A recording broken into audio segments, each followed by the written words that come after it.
Please read Revelation chapter 2. Before Jesus shows John the end time events, he dictates letters to 7 churches, communities in what is modern day Turkey.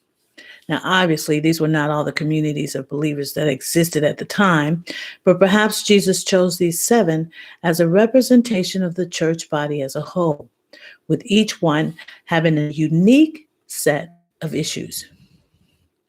Now, the first church that Jesus addresses is the church of Ephesus. Paul wrote letters to this church. The book of Ephesians gives us a glimpse of their strong love and faith in Jesus. However, by the time John is transcribing this letter, this church needs some direction. Jesus basically says, I know your works, your labor, your patience, but you have left your first love. He tells them that if they will remain victorious over the schemes of Satan, no doubt, they will receive a reward, fruit from the tree of life in Eden, the paradise of God. Smyrna is the second church that Jesus addresses. He tells them, I know how much you suffer for me. I know your poverty, but stop being afraid of what you're about to suffer and remain faithful to me. Jesus promised them something better for the suffering that was coming for some of them. If they remain victorious, they would not have to worry about the second death. The second death is the eternal death. The third church Jesus addresses is Pergamum. Jesus tells them, I am fully aware that you live where Satan's throne is and have remained loyal to me, but you tolerate sexual sin among you. Yes, they lived where Satan comfortably felt at home. There was a ginormous altar to Zeus in Pergamum, and the worship of false gods almost always accompanied tolerance for sexual sin. If they were victorious over their culture's influence, Jesus promised them that they would eat of the hidden manna, that secret nourishment from heaven that the children of Israel received while in the wilderness back in the day. They would also receive a white stone with a new name.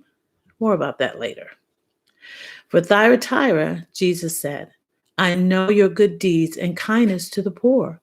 I see your faith and patience, but you are permitting that woman Jezebel to teach leniency in adultery and perversion, and that eating meat sacrificed to idols is okay.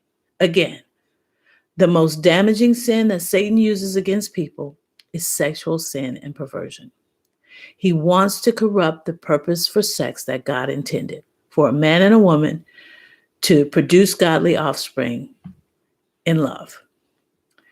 The reward for those who don't follow the false teaching of Jezebel, not the one in the Old Testament, that sex sin is okay, they will be given power over the nations to rule, presumably when Jesus returns. And Jesus says, I will give you the morning star. Now, can you see the pattern so far in each one of these church bodies? Jesus told John to tell these churches, I know. I know what is going on. One thing we can be sure of is that in the last of the last days, Jesus will be just as involved in the church as he was in the former days. Jesus gave each church instructions on how to get back on track, except for the Church of Philadelphia, which he didn't find anything to correct. And he then promised them a reward. Yes, a reward for remaining faithful to him up to the end. Why a reward for doing something that you should have already been doing? Because living a life in the complete opposite direction of the culture is difficult. And you can be sure that in the last of the last days, it will challenge the most faithful of followers.